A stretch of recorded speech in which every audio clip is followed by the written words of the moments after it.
All right, so we're moving on to, so far it was like the two giant tech companies. Now we're moving into the more crazy stuff, the small and mind-blowing.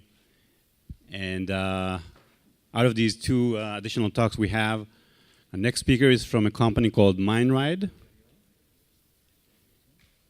And his name is Yehuda Duenyas. Give it up for Yehuda. Hi, my name is Yehuda. I also go by XXXY, and I'm an experienced designer. I'm an artist. My background is as a theater artist, and my techniques emerge from immersive theater, large-scale installation design, ride design, gaming mechanics, and I have a degree in electronic arts and interactive technologies from the Rensselaer Polytechnic Institute. But what all this really means is that I build and design experiences. So today I'm going to tell you about an experience I designed called the Ascent, and briefly about my company Mindride, and how I inadvertently built the allegedly largest EEG brainwave machine in the world, feedback machine, biofeedback, allegedly largest EEG biofeedback machine in the world. So Mindride is an artist-driven company specializing in next-generation, large-scale, immersive environments and interactive experiences. And we make experiences that deepen your perceptions of yourself and change your relationship to the world. So the Ascent is a mind-controlled levitation experience. It's powered by your brainwaves. A rider here, which could be you, comes through a brief training session, enters the arena wearing a harness and an EEG headset, and attempts to get into a focused, meditative state of mind and see if they can levitate themselves up to the top of the experience. So it's sort of like a high striker, which you find at a carnival, which you hit the mallet and make the bell go ding. Only in this instance, the mallet is your mind. So this is Lucille. She was one of our riders. And you can see here she's wearing an EEG headband in her harness. And you can also tell that she's in the good mental zone because the whole room is glowing blue. So we have a lot of different points of feedback so that a rider can understand how they're doing inside of the experience. So the whole room is color-coded, LED control, blue, indigo, green, red.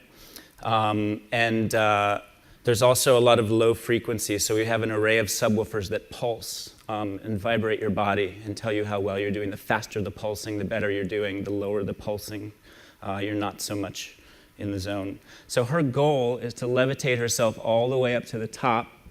And when she does, she unleashes the Renaissance explosion and the Gates of Kiev by Mussorgsky play, and the fireworks go off, the confetti cannons go off.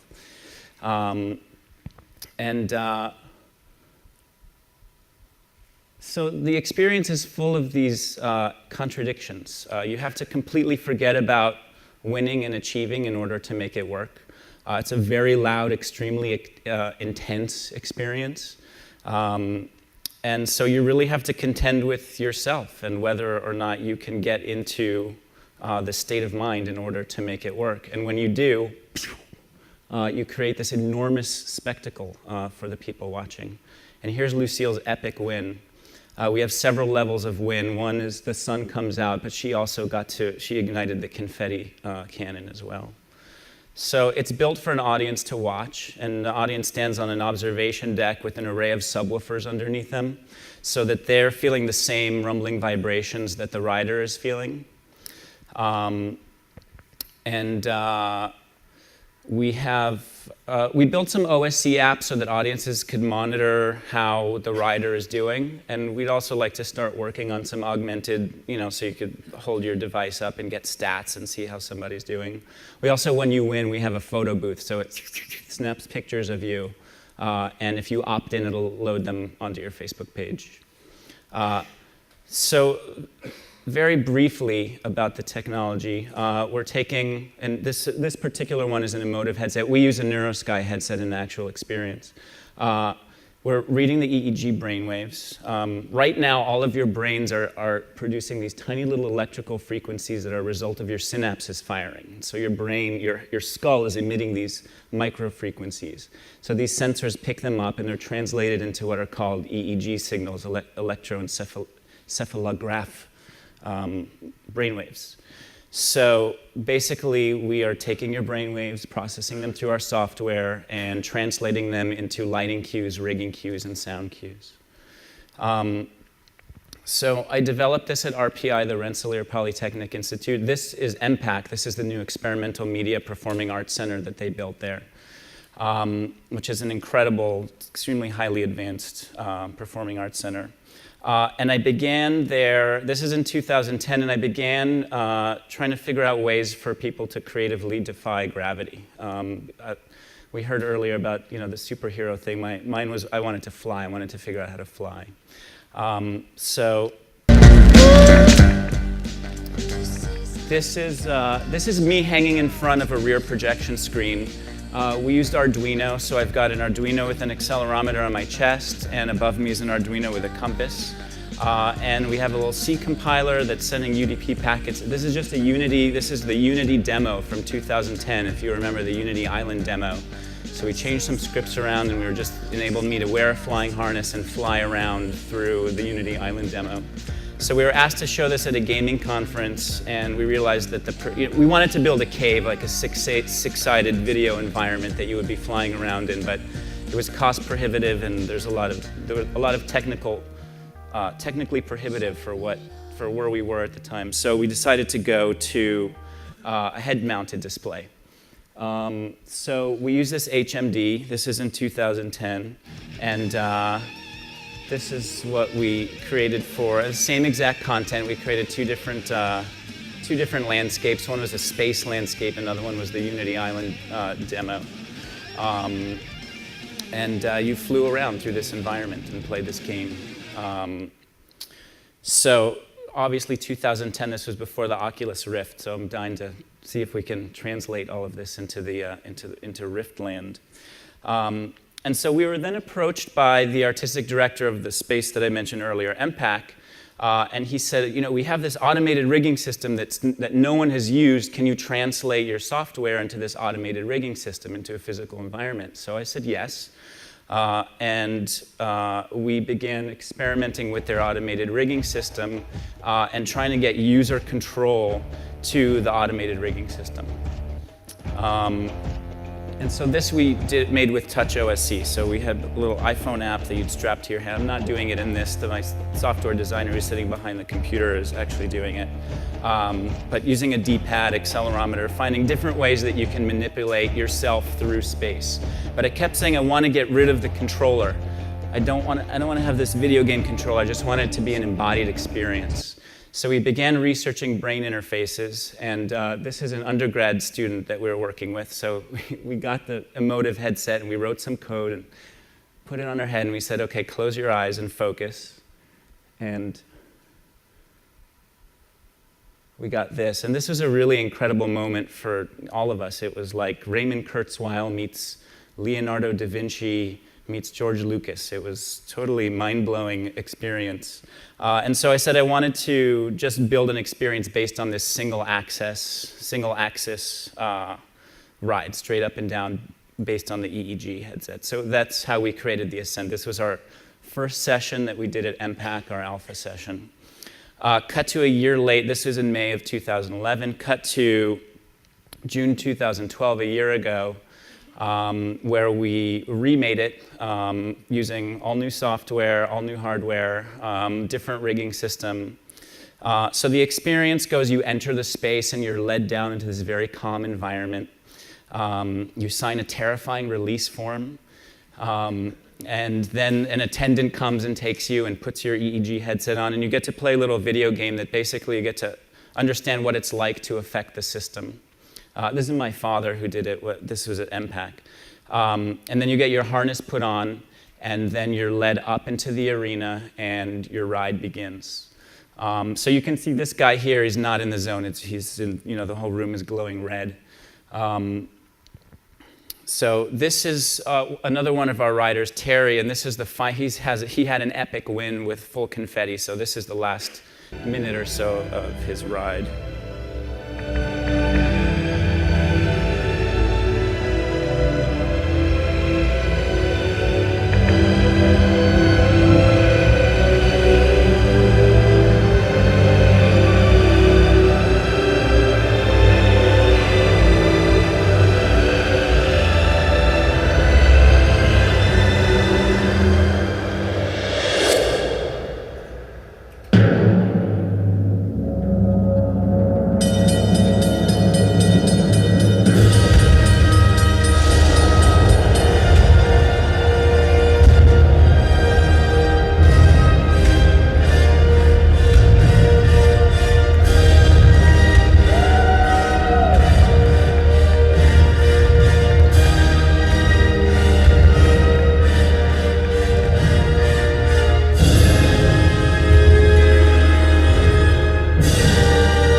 this session in Brooklyn was our basically a ride test. We did about 300 riders, and we got a lot of very incredible feedback. But we also got some very intense feedback that we didn't know how to deal with. People who would call the next day saying, I'm still feeling what happened to me. People who describe, like Satori, like a temporary state of enlightenment. But also people who were really pissed off that they didn't get off the ground in front of their friends. And they said, you're an asshole, and I hate you. So that's something that we're really trying to understand is what people's responses are and how to help people through the experience, because it's a very intense personal experience. So our beta session led into our next phase of development, which we're doing now. And so we're developing our software and gaming mechanics for multiple riders. This was some concept art that we put together for a Google pitch for the Zeitgeist Festival, which isn't happening, unfortunately. The festival is happening, but we're not going to be there. But what we're trying to do is create a much larger experience with a higher throughput, of which basically the Ascent would be Act 3. So you would go through an Act 1 and an Act 2. And what it would do is it would chronicle you starting on this journey to climb this mental Mount Everest, which is the Ascent. And as a player in this world, you gain capacities and become ready by going through a series of tests and trials to earn your readiness and tackle the main ascent.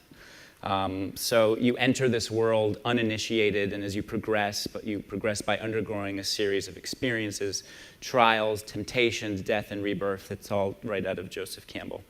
So we got a lot of great press and feedback. The New York Times came and they said this is maybe the largest EEG brain biofeedback machine in the world. So if the New York Times said it, must be true. This is Susan Sarandon. This was her epic win. This is Perry Chen, the founder of Kickstarter. And this, I just love this picture, this sense of joy on this guy's face. It's one of those experiences that just is completely overwhelming. It feels like it's a natural physical extension of your body, of your mind. And you're going into this very interior, calm place in order to unleash this incredible spectacle in the room. There's some brief tech shots. This was our tech rehearsal. This is the winch. It comes from a company called Fisher Technical in Las Vegas, and they do a lot of, they're sort of a leader in automated rigging. They do a lot of Cirque and Disney stuff. This is just our lighting console, so it's 3 computers to run the lighting, and we have real-time interactive EEG that's affecting the LEDs, as well as firing off a lot of cues. It takes one operator pretty much from the technical standpoint. Once we hit go, it's completely automated. Obviously, there's an emergency button we can bring you down if you give us the signal that you're scared or something. One person did it. He went like this. We hit the emergency procedure. He came down. All the house lights went up, and we ran up, and we said, "What's wrong?" And he said, "I'm late for work." This is sort of an aerial view of our tech shot, of our tech table. And I'll just finish with this quote from this blog called CultureBot. I just like it. I think it's fitting. It says, "I think the most exciting thing about the Ascent is not necessarily the tech aspect, but the radical proposition that this performance happens entirely in your head and that you control your experience with your thoughts. For the first time ever, the performer and the audience and the performance are all one. That's like the future, man." So Mindride, we are currently seeking new partners and helping us build this groundbreaking experiential entertainment company. And we're happy to be here. Thank you.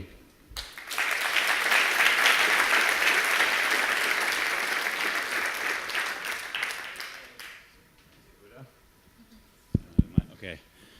We have time for just one question for Yehuda. Make it good. But Yes. a really good question. You got a good question? Where is it? How much does it cost? Where is it and how much does it cost? We don't know where it is yet. That's what we're working on now. And how much would you pay? Awesome. With that, thanks very much, Yehuda.